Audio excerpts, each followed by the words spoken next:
Hello and welcome to the 31st episode of the TheNainaRedhuExperience, the second one in 2017. Yes, it's still Happy New Year! It started out pretty well. In fact, it started out earlier than I would have liked it to.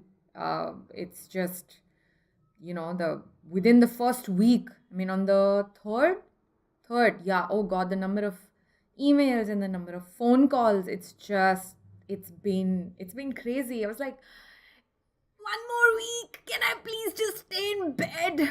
I think the only saving grace is that it isn't as cold as Delhi winters usually are, so I don't really mind getting out of bed slightly earlier, which is about 11 o'clock. Don't tell anyone. So, for the 31st episode of the Naina Redhu experience, I wanted to talk about the main topic, as the title of the video suggests, is why is a blog more important than any other social media channel? But I will also be talking about uh, recent change in how I have started writing emails. It's not a recent change actually. Initially, when I started out my career, I used to do that anyways, but somewhere along the line, I kind of forgot about it. So the main subject is why is a blog more important than any other social media channel? And some of you obviously might disagree, which is fine, but this is my podcast where I try to share my opinions and my experiences on how I did it and what I think is important. So I think blogs are more important than any other social media channel, which doesn't mean that if you have just a blog, you'll be fine. You need to be on other social media channels also, because how else would you get the word out there about the work that you're doing? There will be some people who will come to your blog and check what the latest updates are. But for more consistent traffic, for newer people to discover it, you do need other social media channels. So the main reason why I think a blog is more important is why, for example, a website is more important. It's like your own personal CV or your biodata or your portfolio. When someone comes to you and you meet them somewhere and you say that, hey, I'm a photographer, where can they see your work? You can immediately open up your phone and you can show them your portfolio in one place. You can build it in a certain way and say that this page on my website is my portfolio. And you don't need to be a photographer for that. You could be a writer, you could be a chef, you could be a blogger, and you could have this one page where you have case studies of clients that you worked with.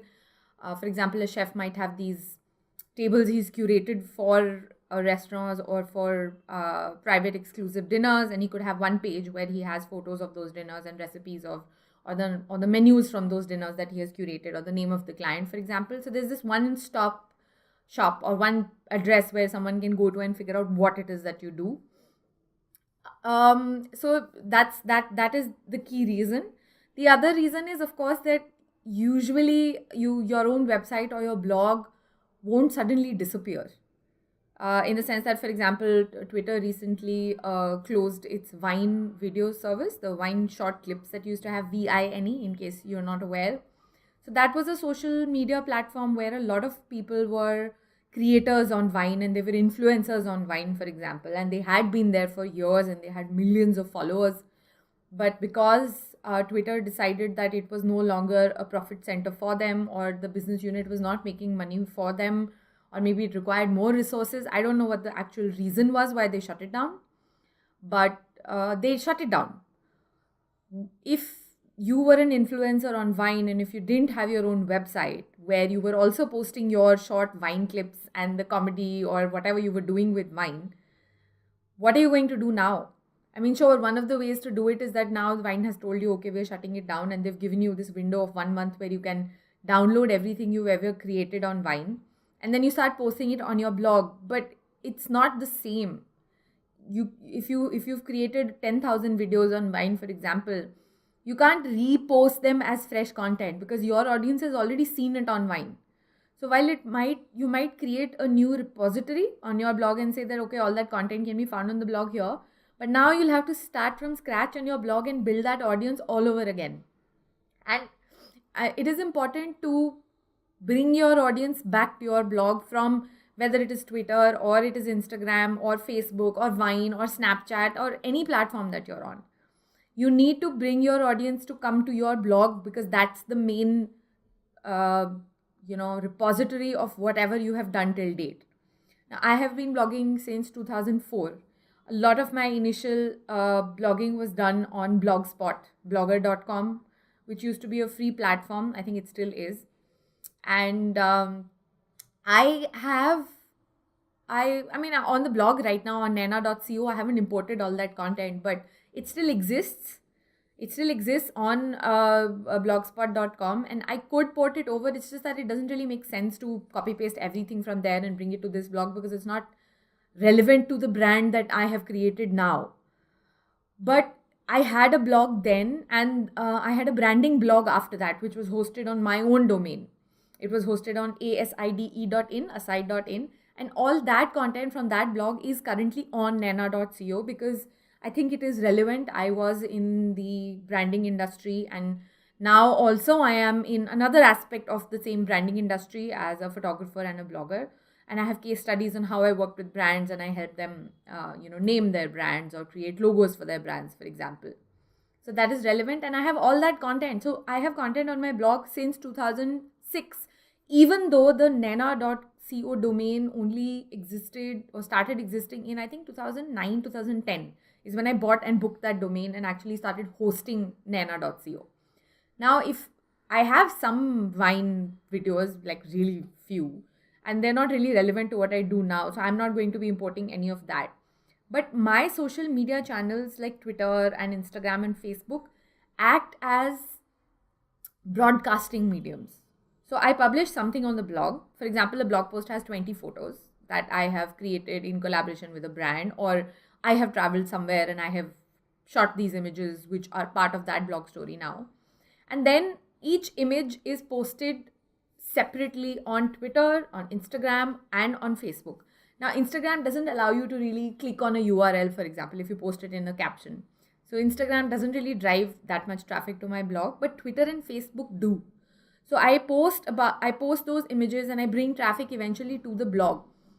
The number of followers I have on Twitter and Instagram and Facebook are important, but my most important metric is the number of people who come to my blog and look at the entire story that I have created for either one particular brand or people who want to sit and look through the work that I've done. So, when brands write in asking for statistics like how many, so can you share your blog statistics with us? It's such what statistics do you want and how do you decide which statistics are relevant? So many clients don't even understand why a blog is important. They are more keen to work with people who are Instagrammers, for example. And I'm not saying that that's bad, that has its own use case. But when you're coming to a blog and you're asking for statistics, it's not as simple as how many, for example, people come and look at your blog. So the word for that is the number of sessions, roughly. So the number of sessions you have on your blog is equivalent to the number of people who come to your blog, for example, every month. Now, each person who comes to your blog is a session. Each visitor is one session, okay? Now, in that one session, each person might look at 4 pages on your blog, which means 4 different stories, 4 different categories, or 4 different links on naina.co, for example. So that one person now accounts for 4 page views. Those are page views. So it's not just important to know how many page views a blog has. For example, when I was doing Facebook ads, I was getting about 80 to 90,000 page views every month. I stopped doing Facebook ads now, and now I get about 45,000 page views every month. Those 45,000 page views mean that I have about 10,000 sessions. So it means I have about 10,000 people coming to my blog every month, okay? But they end up looking at 45,000 pages. Those 10,000 people look at 45,000 pages. So you need to also know how many pages are being seen per session. I know blogs that have 100,000 page views in a month, but their pages per session is maybe one page per session or 1.2 pages per session. I'm not saying that's bad, but I'm saying you need to understand these terms so that you can accordingly pitch to a client and explain to a client why this is important. So So if someone comes to my blog and they spend 15 minutes looking at 4 different pages on my blog, I think they are a more engaged visitor to my blog than someone who goes to another blog and spends just 2 minutes looking at one story and then leaves, right? So their engagement is 1 page. My engagement is 4 pages. One person has spent time to look at 4 different pages on my blog, which I would assume is because they wanted to see what else I do and there was content that they were interested in. So my 10,000 visitors give me 45,000 page views, whereas someone else's 10,000 visitors might give them 10,000 page views. The other aspect that you need to look at is the bounce rate. Now, I don't know the exact definition of the bounce rate is, but it means that I think there's a certain time by which if someone comes to your blog and how quickly they leave it, within the first 5 seconds, within the first 15 seconds, within the first 1 minute. Now, most of the blogs that I have seen on similarweb.com, where you can compare to some extent what traffic blogs get for the last 6 months, forgot what I was saying. Oh, yeah, bounce rate. So a lot of blogs have bounce rates of 80%, 70% bounce rate. So I think what that means is that 70% of the audience that comes to the blog leaves within the first 15 seconds. The bounce rate on my blog, for example, is 11%, which I think is nuts. Now, I'm not saying Google Analytics is accurately capturing all the data, but if it's the same platform being used by everybody, then there is some basic balance there, right? Which you can, on basis of which you can compare all these blogs. Now, how do you get this kind of data for platforms like Instagram and Twitter? Twitter says number of impressions. What does it mean? I don't own that data. Regardless of whether I've had an account on Twitter since 2006 and I was the first Indian on Twitter, I don't own that data. I don't have all the insight which I think might be useful to me. I mean, brands sometimes do ask that, oh, you posted this tweet for us as part of that blog story and campaign that you did. What can you tell us what the reach was? But see, that's harder to understand even for someone like me, and I don't know on what basis clients are doing this reach and impression business. For something like the blog, I can very clearly tell you that these are the number of people who came in, what were the most popular stories. I think it also allows me to create more engaged content, because it is in my control how I present that content. Sometimes there are galleries. It starts with these 5-star images and then I go and tell the entire story one by one. And in the end, again, there is another gallery. If there are some people I want to thank and I have their portraits, I can include those. Now, posting each of these images separately might not make sense on a Twitter or on an Instagram, because not everyone's going to look at that entire story, each image, all 20 images one by one. And even if they do, it won't look like a cohesive, comprehensive story to them. So the blog, I keep telling everyone, go to the blog and see the story. I mean, of course, I am happy with the extra traffic, but it doesn't give you context otherwise. And I think the future is contextual campaigns. The future is a narrative. The future is storytelling. Even though many of us talk about, oh, I'm a storyteller, storytelling, blah, blah, blah. Most of us don't really understand how it works, and we find it hard to quantify how that works. When you say that, oh, I have a very engaged audience on Instagram, it's hard to say what do you mean by that engagement. Is it someone just coming and leaving a comment and saying, oh, you look so pretty? That, I don't think that's engagement. I think engagement is if they come to Instagram, they see your photo, they like the product that you have showcased in it, and then they click somewhere and then they go and see that, which is not possible on Instagram. Don't you understand? Like how it's, unless you have a verified account, and most of us don't. We don't have millions of followers. We don't have the kind of PR that can help us get verified accounts on Instagram, for example. So we can't include URLs in our Insta stories, like a blogger like Chiara Ferragni can. We can't. Most of us can't in any case. So how are you measuring that? How are you getting traffic to your blog and to that product, or the link to that product on the client's website? I think a blog is even on Twitter you can do that. You can include a link, and then when you get traffic to your blog from there, you can say, acha, this came from Twitter. I know that. How does a client know ki Twitter mein kidhar se aaya hai? Like which profile on Twitter did you get that link from? I don't think there is a way to do that. I mean, not for, unless you have a really good comprehensive backend program that measures all these things. So it's you might see that it came from Twitter, but from where on Twitter you might not know. And unless you're only working with one person in a particular period of time, only then maybe you can say, ki, Acha, okay, these links are coming from Twitter because we're currently working with Naina. But if you're working with 50 bloggers for something, you can't say who sent what. That is why you come back to us and you ask us and you say, Acha, what was the reach, what was the number of impressions, etc. But what does that mean in terms of return on investment? The ROI is everything, right? So I think it really helps to have a blog where you don't just post photos, of personal style bloggers, for example, only post photos of what they're wearing. That also works. But I think for personal style, it probably makes sense to also have a good way to broadcast this content on Instagram and on Twitter and on Facebook. But for someone like me who has a story to tell, unless I'm only doing that one story for that 1 week where I'm posting 2 photos from that same story for that entire 1 week, and that's all I do on Instagram, for example, then I can create that storyline and I can create a comprehensive start to finish, and my audience might be like, oh, acha, this is currently the story that's going on. Let's go to her Insta profile and see all the photos there. But I think that is a little more investment required than the investment of clicking on a link and coming to a blog and looking at the blog post there and then. You have the entire story in front of you comprehensively and you're done. Tomorrow if Twitter shuts down, I still have my blog. You don't have to be like, oh no, Twitter doesn't exist anymore. How do I follow Naina's work? If you are interested in following my work, you can come to my blog. And I mean, earlier RSS subscriptions used to exist. They still exist. You can still subscribe via RSS.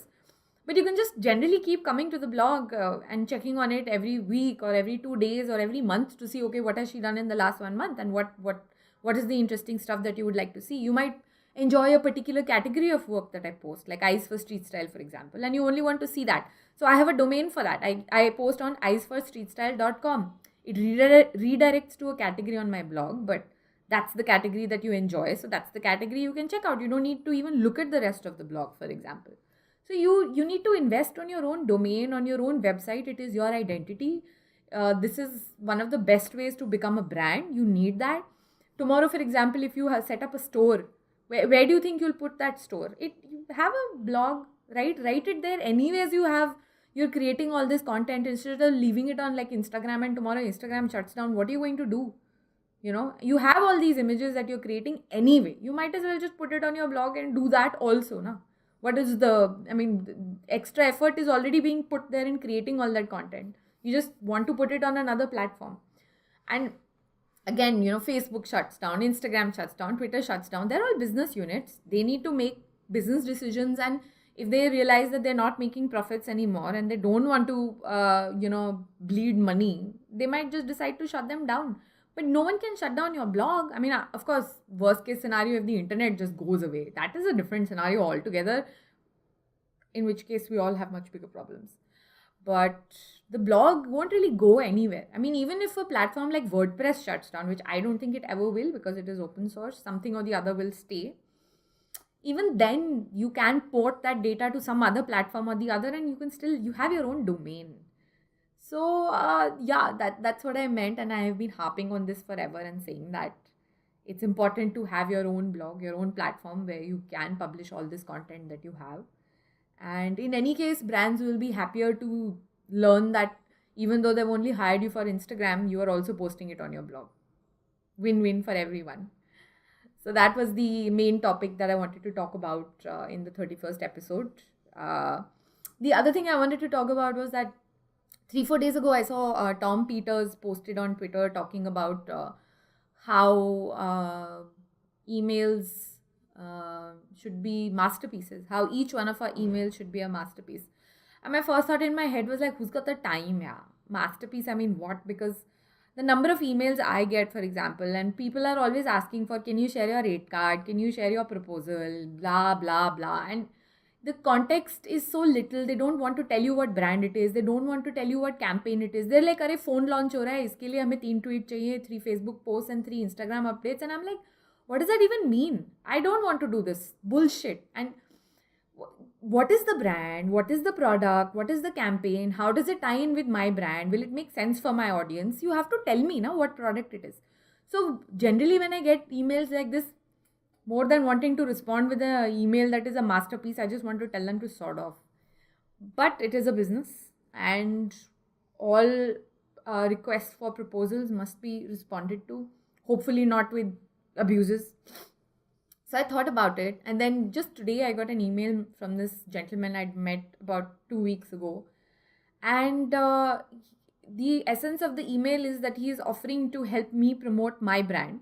But he first sets context and foundation on who he is, how what he does might be relevant to what I do, and how in turn he can help me.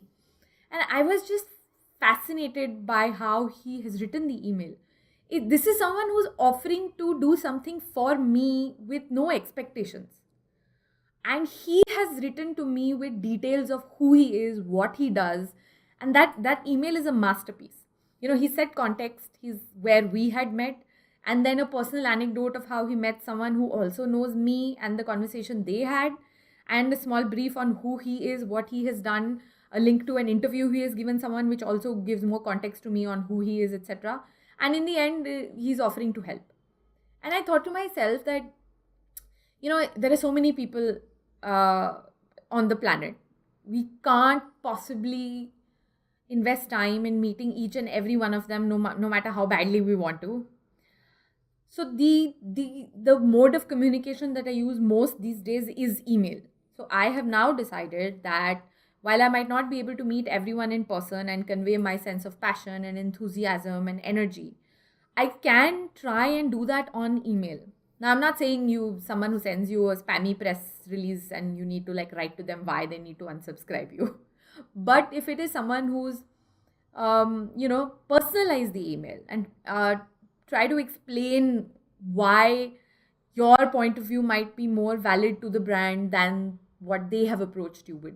Instead of just saying that, no, I don't work on barter, explain in 2 lines why, and go back to them with a more with something that you think they might agree to. So a counter proposal, instead of just saying no barter and thanks a lot but this is not happening, saying okay, I've been around for 12 years, I think you would understand that I don't really do barter anymore, but if you are going to do barter, then the best I can do is include it in an Instagram story, for example, but only if I'm allowed to choose the product. So make it personal, and then obviously make a counter offer and say that, look, if it is a paid collaboration, these are the leeways that I have, these are the things that I can actually do for you.